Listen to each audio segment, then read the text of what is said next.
এই হলো marine drive শুরু হয়ে গেল, এই যে শৌলা ব্রিজ।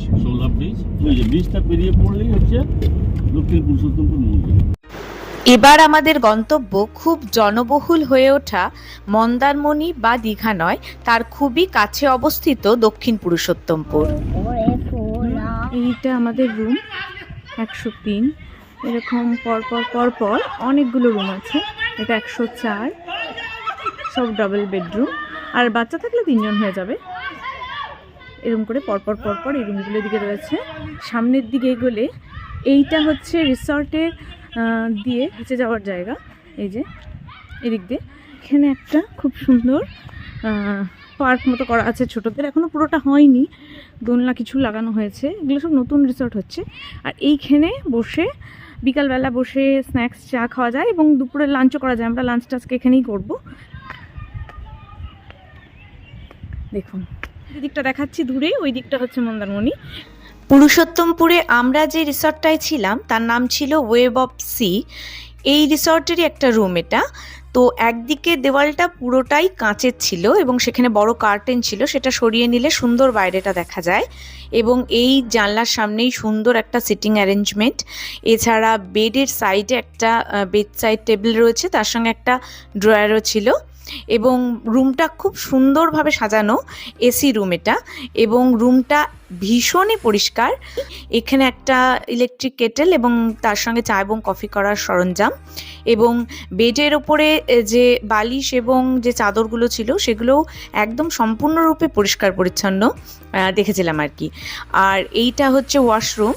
এই ওয়াশরুমটা যথেষ্ট বড় এবং ওয়াশরুমও রুমের মতোই পরিষ্কার একদম। গিজার ছিল, এছাড়া কিছু কিট ছিল যেমন শ্যাম্পু, তেল, সাবানের ছোট ছোট কিট ছিল, এবং এটা হচ্ছে বেসিনটা পরিষ্কার এবং একটা ওয়েস্টেজ বক্স ছিল। এর সঙ্গে ছিল একটা রুমে ওয়ার্ড্রোব, যথেষ্ট বড় এবং স্পেসিয়াস। আর ঠিক তার পাশেই একটা আয়না ছিল। সমুদ্রটা দেখে আসি। এই যে এখন এই লতাগুলো এই দিকে সমুদ্রের বীজগুলোতেই দেখা যায়। এই যে সামনে সমুদ্র।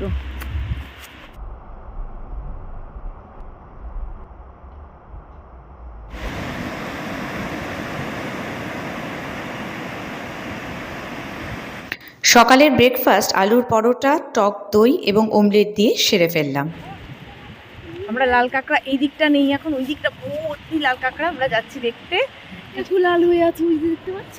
হ্যাঁ ওই তো কত কাঁকড়া।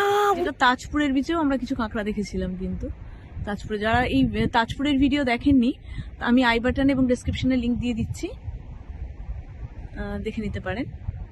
পুরো বিচে লাল কাঁকড়া ভর্তি লাল হয়ে রয়েছে, এবং এতক্ষণে বুঝতে পারছি কেন এটাকে লাল কাঁকড়ার বীজ বলে।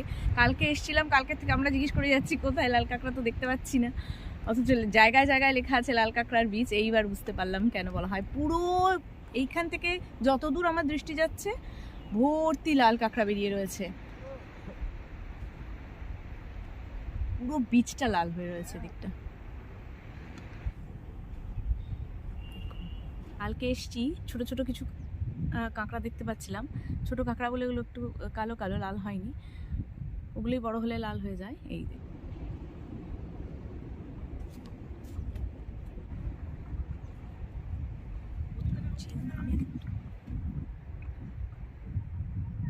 এই কি ব্যাপার, তুই গর্তে না ঢুকে পোজ দিচ্ছিস যে?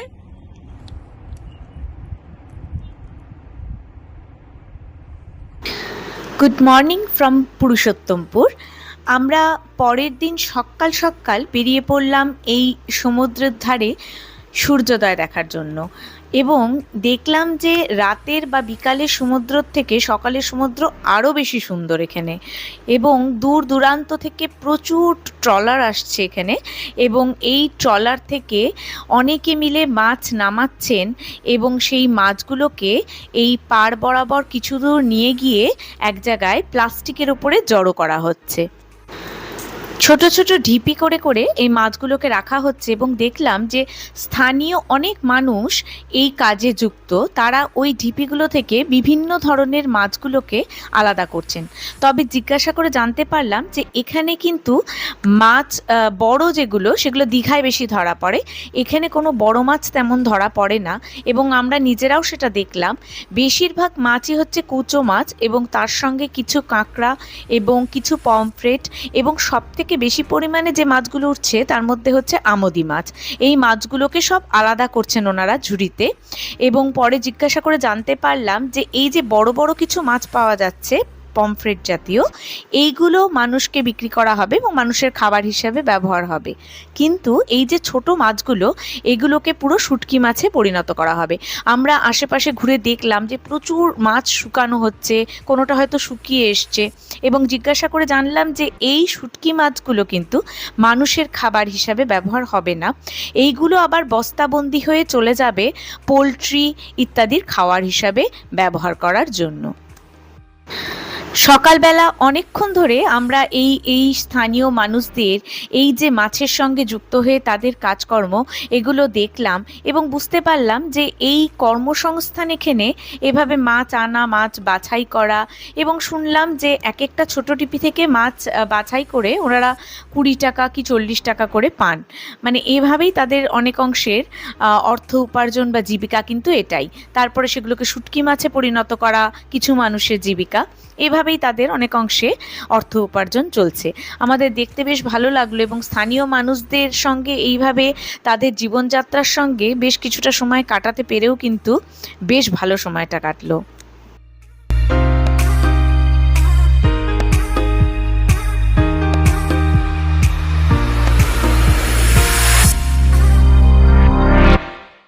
যে এই বিস্তৃত অঞ্চল জুড়ে মাছ বাছাই হয়।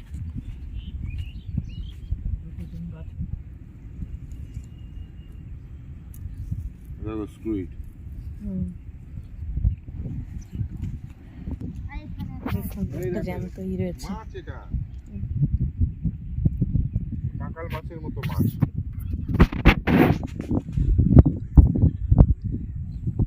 সব আসছে এখনো। দেখুন ওইদিকেও নিয়ে যাচ্ছে, ওইদিকেও পুরোটা বাছাই হচ্ছে। যে এই দেখুন এই যে পাতা আছে সব জায়গায় শুটকি হবে, এবং এটা কিন্তু একটা বিরাট বিজনেস এখানে। এই যে প্রায় শুকিয়ে এসেছে যে মাছগুলো, সেগুলো এগুলোকে আবার ঝাড়বে বালিগুলো ইয়ে করার জন্য।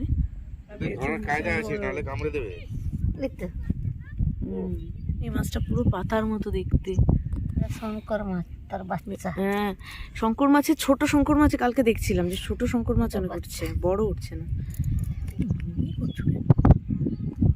বাবা বাবা, উনি সমুদ্রের দিকেই যাবেন মনে হচ্ছে আবার হেঁটে। ওই যে দূরে সমুদ্র দেখা যাচ্ছে।